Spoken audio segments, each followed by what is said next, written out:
Hello, everyone. John here, and welcome back to Expertgate's exclusive interview series, where we spotlight change makers driving sustainability, education, and innovation. Today, we are honored to introduce Aruneem Mazumder, an esteemed leader with over 15 years of experience in sustainability, energy, and ESG. Aruneem's journey has been truly a global spanning, and he has roles such as the Chief Sustainability Officer at DIRD Group, CEO at NERGY Bangladesh, and he's an award winning energy expert with even recognized internationally as a legend in energy. He's a pioneer in sustainable development, waste management, and renewable energy solutions. Aruneem, it's a pleasure to have you here today. To start, could you provide a brief overview of your professional journey and what inspired you to specialize in your field? Thank you. It's my honor to be part of this session. Yeah, it's like basically I started my journey long back, being an electrical electronics engineer with a business background. So from my very childhood, I had a feeling that whatever I would do, it should be good for the society. I was always a believer of three P's: the planet, people, and the profit part of it. So Mhm. whatever I used to do, I felt like I should be a green person, not green conceptually green, but green by heart. So Mm, so from my childhood, I kind of sessioned or uh, like put my work in such a way so that I could contribute in a greener manner to whatever I'm doing. So when I started my journey in Reckitt Kaiser, like those days, sustainability and green thing was a jargon. Like mm, people used to think like, what is green and what is sustainability? Is like, and when especially when they used to hear the thing associated with the cost part of it, so mm, very few people used to like it. So from the person I am, and the part of the world I belong, so there were many challenges. So from there onwards, I joined an SSG Superstar Group, an esteemed company in Bangladesh, and there I used to work in R&D and dealing with energy efficient lighting.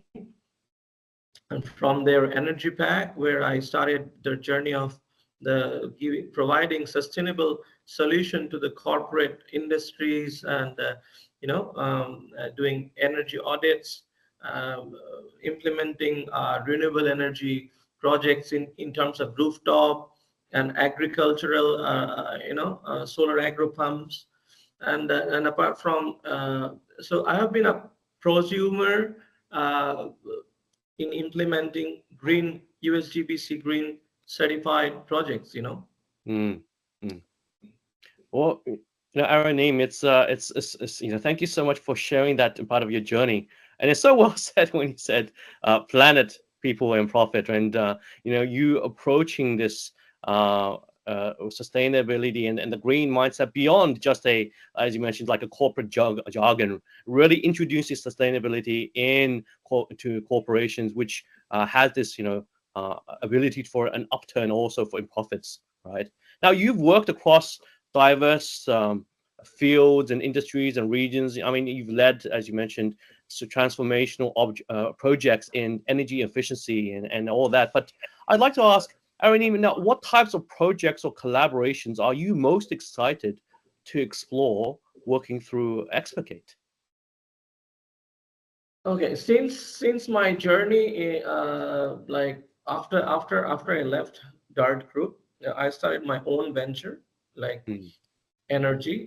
We are dealing basically with plastic waste. So the plastic PET bottles that are being generated in Bangladesh is like, per day it's around 650 tons, and mm, it's only in Dhaka, so the number is huge. So there is no organized collection method that's that's some practice here in Bangladesh regarding how we collect the plastics. Even for to that extent, no collection that organized procedure for collecting any kind of like used or garbage. Hmm. So in energy at energy, what we are doing is like we are the first company in Bangladesh who are basically ensuring the collection of waste, or I'd rather say used plastic bottles Hmm.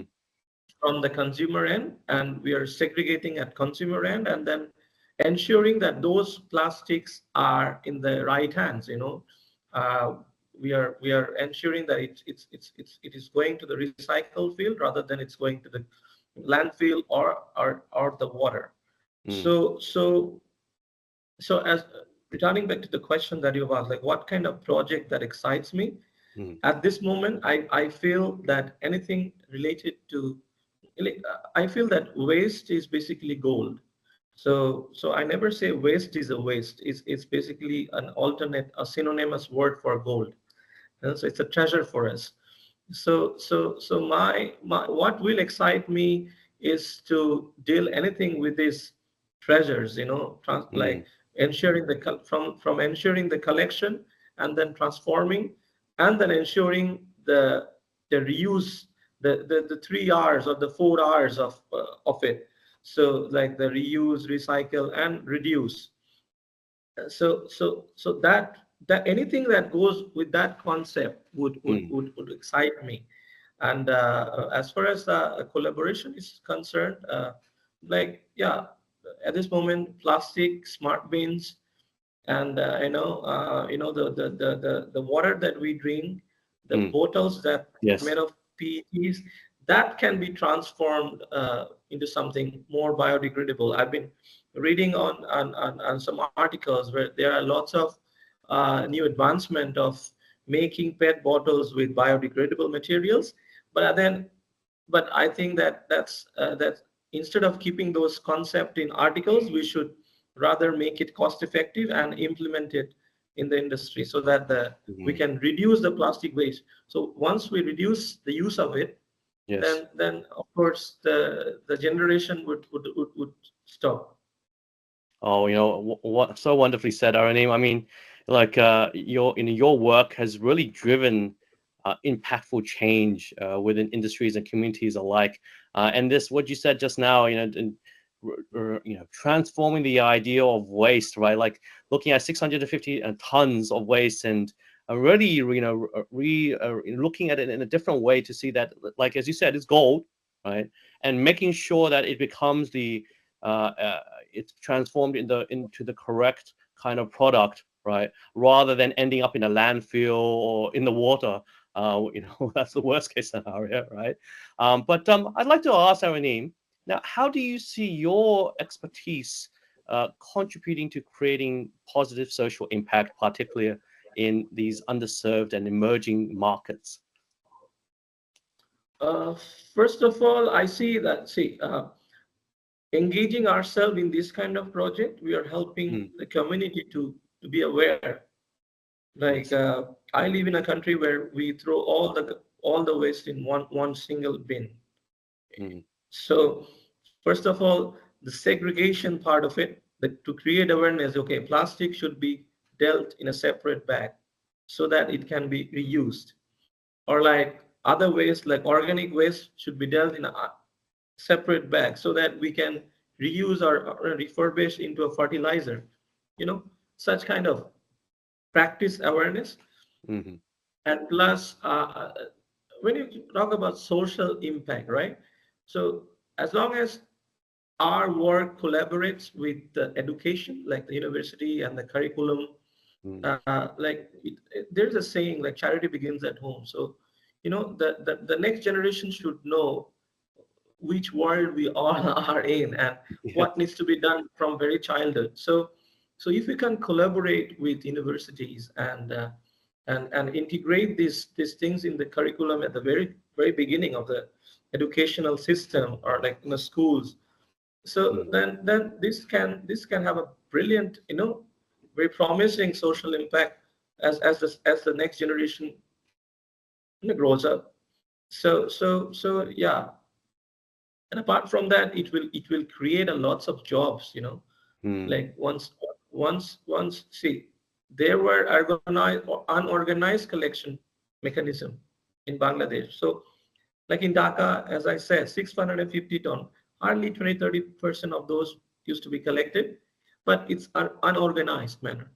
So when corporate companies or organizations or like even foreign companies march together in such initiatives, you know, people will engage, job creation will be there, awareness will be there, then the education will be there, and this is how you create positive impacts in the society, right?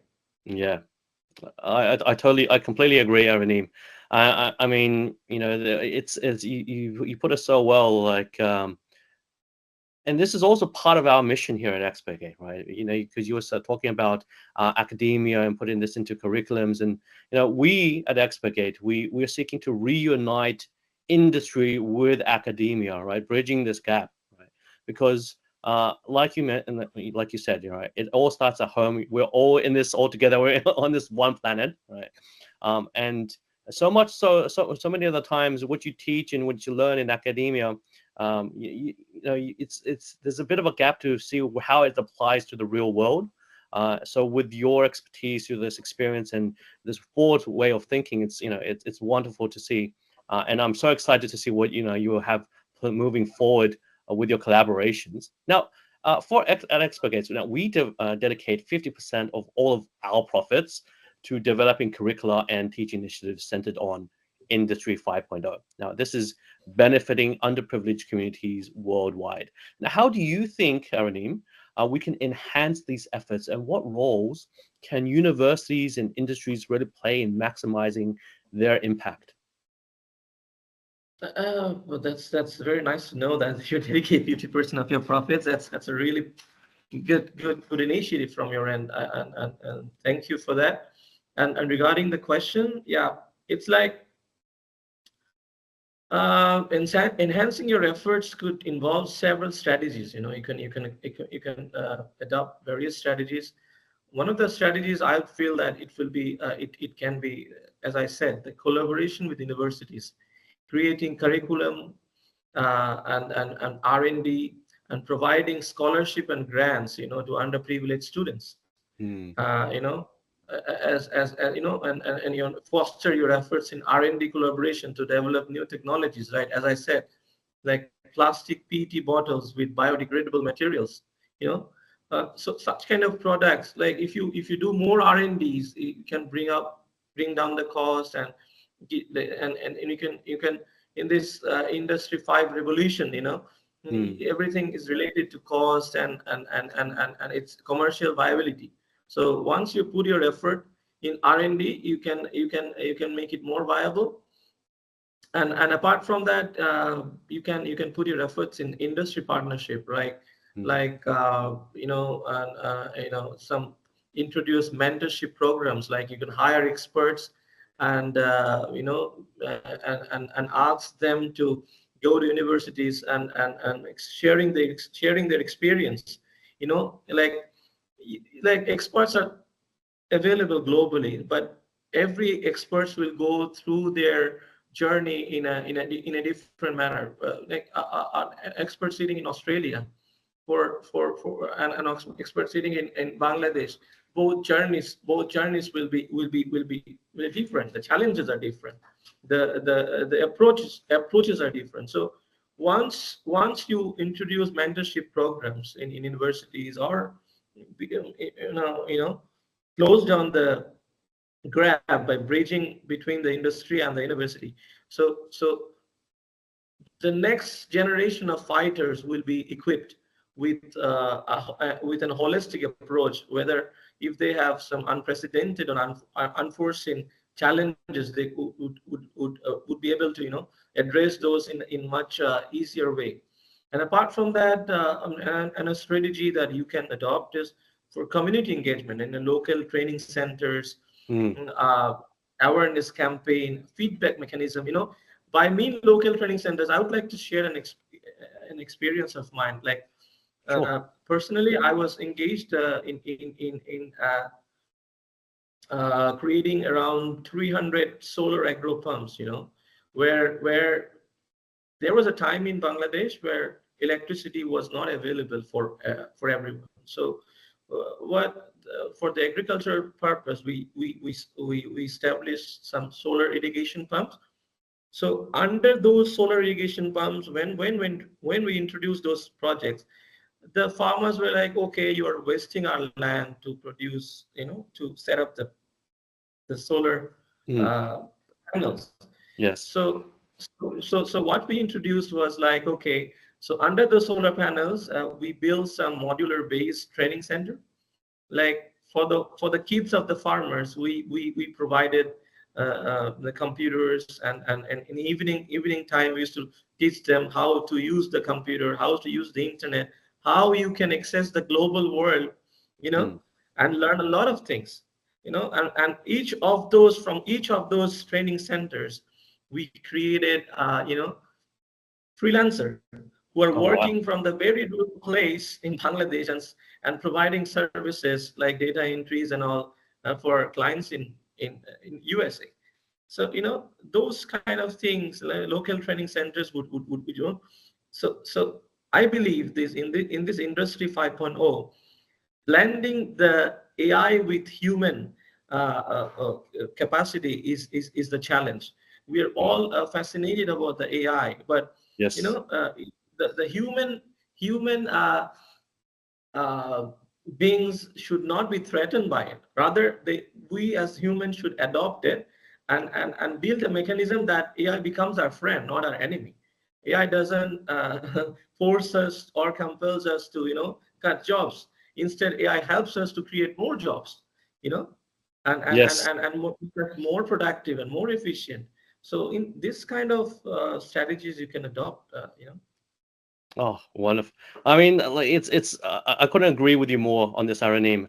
And as so many actually when you on the part when you're talking about mentorship and in that the importance of it, I've it's been echoed through academia, through industry. It's such a key thing moving forward. And I mean, this is part of what we do here at ExpertGate. We're reuniting not only academia and industry, but also East and West methodologies, right?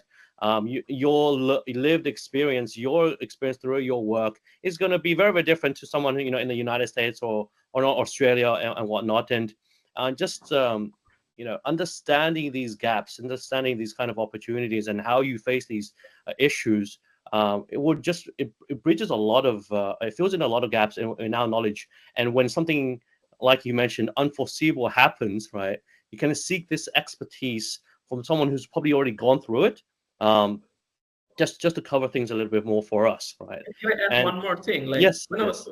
when I was talking about Mm. bringing all the expertise from the world in one umbrella and create curriculums or mentorship programs in universities, or in industries to be, when I say that, like it doesn't mean that an expert from Australia would only work in Australia.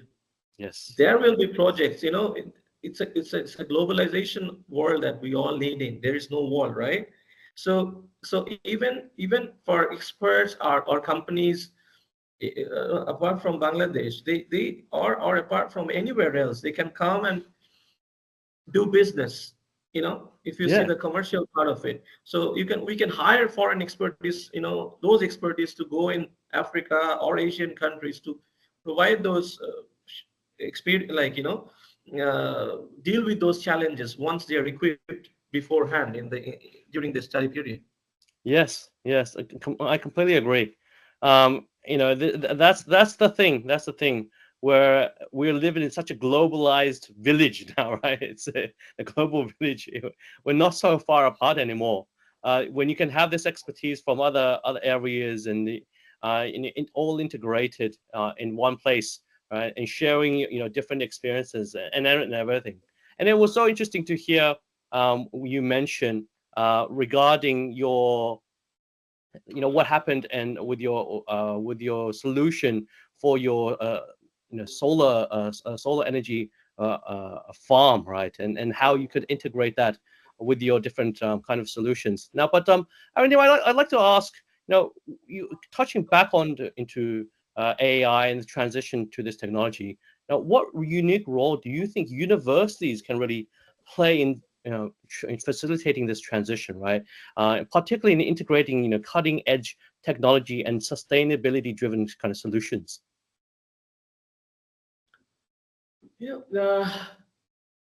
From my understanding, universities, it might sound that I'm repeating the same thing again and again, but then Mm, this is very important. Like, to integrate AI with human mm, expertise, first of all, a lot of R&D is needed. Like, we are very excited when new products are coming up. Look, let for example, when a new phone or new Android comes in, we search for the AI function of it.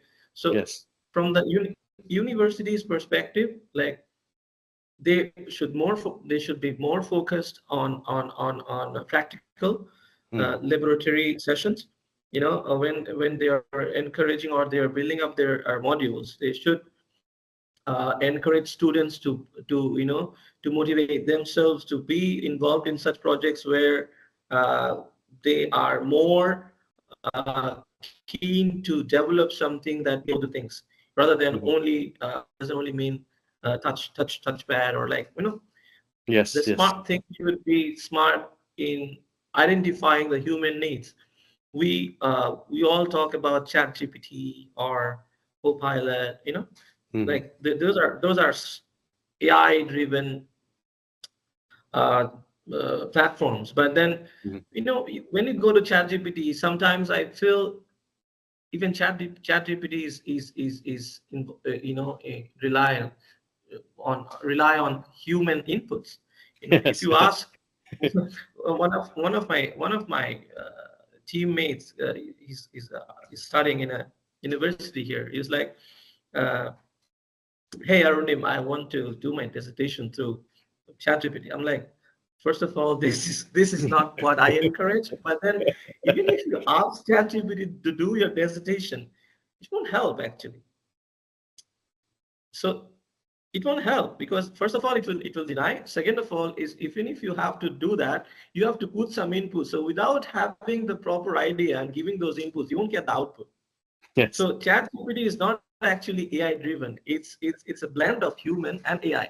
So, but Yes. there are gaps. So I'm just giving an example of it. But so universities should promote and introduce modules in their lab sessions, Mhm. and encourage their students to involve in development of such products or modules, which will be more focused on both identities instead of focusing only on the AI part. Yes. That's completely right, Aruneem. I mean, for us, AI is not a replacement for the human mind, right? Your critical thinking facilities and capabilities is so important. It's a tool rather than it's just a replacement for us. And one more thing Mm, I'd like to share, like, yes. sometimes I've seen from my experience when I was a student, in the labs we used to do a lot of R&Ds, trying to be, scientists in our own field. But Yes. then, we students have budget constraints. Mm, Sometimes when you say, okay, this is a module, you're encouraged to build something. It's a hybrid model or a fusion of AI and human being. But universities or like industries should come up and fund those projects. mm, Sometimes due to budget constraint, students do get demotivated. So if we to all those verbal motivation, to add up with all those verbal motivation, if we can add some funding, okay, we will enlist 5 projects, or we will award those 5, we recognize those 5 projects who comes up with this kind of solutions. yes. So Yes. that will create a competition among each universities, and even then by in that way you will get 10 projects. Maybe you are awarding 3, but you will get 10 projects, and those Mm, 10 projects can be a first step for the next session students mm. learning, and you carry out. And in this way, 4 years from now, you develop something that no one has even thought of. Yes, yes. I mean, there's so much secondary effects and third degree effects for collaboration between organization, industry, and university, right? Like you mentioning that, this funding, the follow on effects from that, who can say, right? Who can say, just like, who can put that into just basic numbers of what's going to happen, right?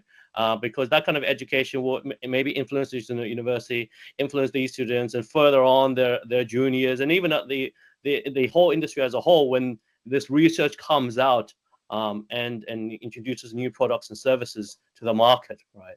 Well, look, and Aruneem, thank you so much for sharing your remarkable insights today and vision with us. It's been an absolute pleasure. Your unwavering commitment to sustainability, innovation, serves as a real inspiration for us all. Now, to our audience, thank you so much for being with us on this journey. Stay tuned for more insightful conversations with global leaders like Aruneem. Now, to learn more about Aruneem's work, visit ExpertGate's initiatives. Visit expertgate.org, and at ExpertGate, here for everyone, everywhere.